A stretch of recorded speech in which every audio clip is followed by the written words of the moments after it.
Buenos días, soy Sergio Negre Policarpo, gastroenterólogo pediátrico del Hospital Quirón Salud Valencia. Bienvenidos a tu gastroenterólogo pediátrico.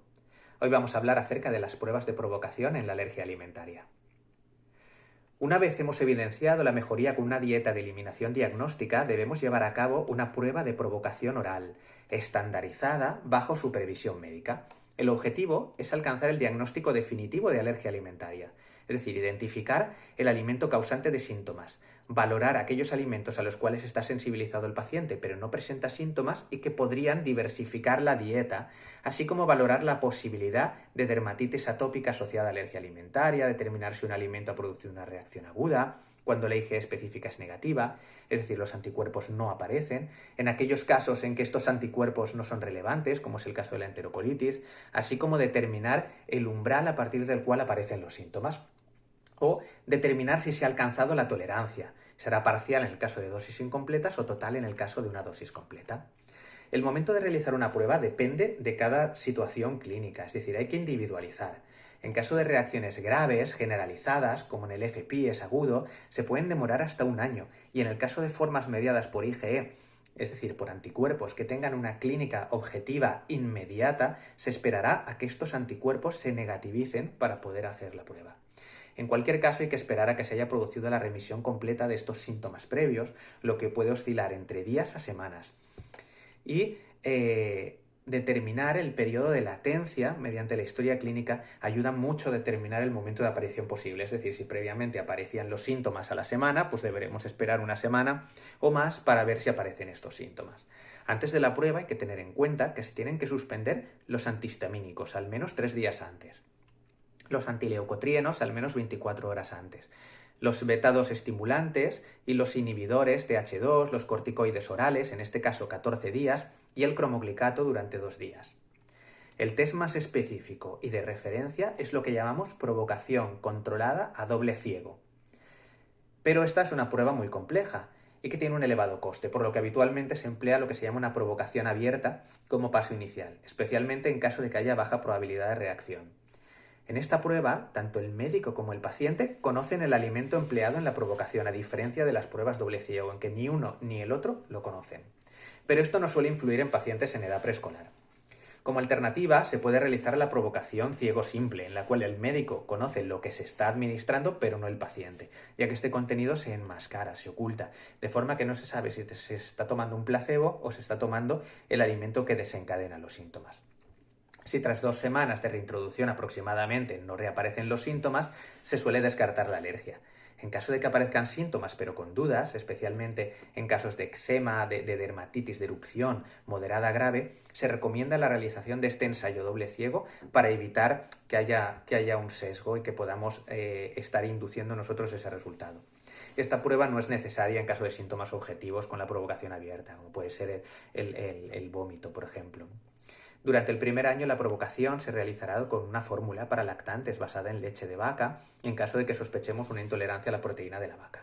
Por encima de esta edad se puede emplear leche fresca pasteurizada.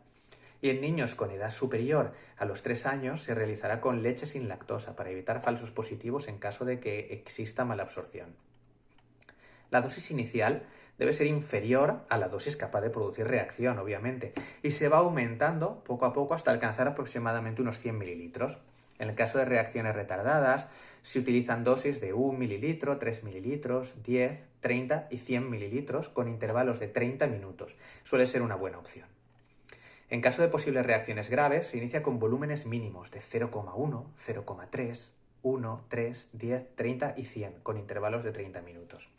Y en caso de ausencia de reacción, se continúa la administración diaria de un mínimo de 200 mililitros al día durante al menos 2 semanas. En caso de alimentos sólidos, se considera adecuado para el pescado unos 50-100 gramos, para la carne unos 50 gramos aproximadamente, para la fruta aproximadamente unos 100 gramos, al igual que las verduras, y para el marisco aproximadamente unos 20 gramos. Con los frutos secos se consideran volúmenes mucho más bajos, entre 0,1 y 10 gramos. Las pruebas de provocación se deben realizar siempre bajo supervisión médica y debe poder tratarse una reacción anafiláctica en cualquier caso. Los pacientes deben ser vigilados durante al menos 2 horas tras la dosis máxima y este tiempo se prolongará todo lo necesario en caso de reacción. La prueba se inicia tras 2-3 horas desde la última ingesta y en caso de antecedentes de reacciones graves hay que tener canalizada una vía venosa, de forma que podamos administrar medicación rápidamente para cortar el episodio. En caso de reacciones alérgicas inmediatas o no predecibles, por ejemplo, pacientes que tienen una IgE específica positiva pero que nunca se han expuesto o que no han tomado el desencadenante durante mucho tiempo, así como en el caso de dermatitis atópica intensa, hay que hacer las pruebas siempre en un medio hospitalario. En pacientes con atopia se debe registrar el estado cutáneo en función de la intensidad. Para eso utilizamos una escala que se llama SCORAD, antes y tras la prueba, así como a las 24 y 48 horas de la misma. En caso de dudas hay que hacer un test doble ciego con placebo. Y en pacientes con diarrea hay que registrar el número y la consistencia de las deposiciones, siguiendo lo que se llama la escala de Bristol. En caso de diarrea significativa durante la provocación se confirmará el diagnóstico de alergia alimentaria. En aquellas situaciones en las que la dieta de eliminación sea efectiva y la provocación posterior sea positiva, es decir, que aparezcan los síntomas sin que se haya sospechado previamente un mecanismo mediado por anticuerpos, hay que hacer un estudio de los anticuerpos específicos para determinar ese riesgo de reacción inmediata cuando vayamos a hacer provocaciones posteriores. Además, esto tiene un valor pronóstico añadido para el desarrollo de tolerancia. Si los anticuerpos específicos son negativos después de una provocación positiva, lo más probable es que se trate de una reacción no mediada por anticuerpos. Esto es habitual en caso de que haya síntomas digestivos, aunque pueden darse falsos negativos, así como síntomas asociados a deficiencia de lactasa. No existe suficiente evidencia actualmente para recomendar un intervalo u otro de reevaluación, por lo que la duración del periodo de exclusión depende de la edad, la intensidad de los síntomas y la positividad de los anticuerpos específicos principalmente. En caso de una provocación positiva, se mantiene la dieta de eliminación entre 6 y 12 meses, dependiendo de los pacientes. Muchas gracias.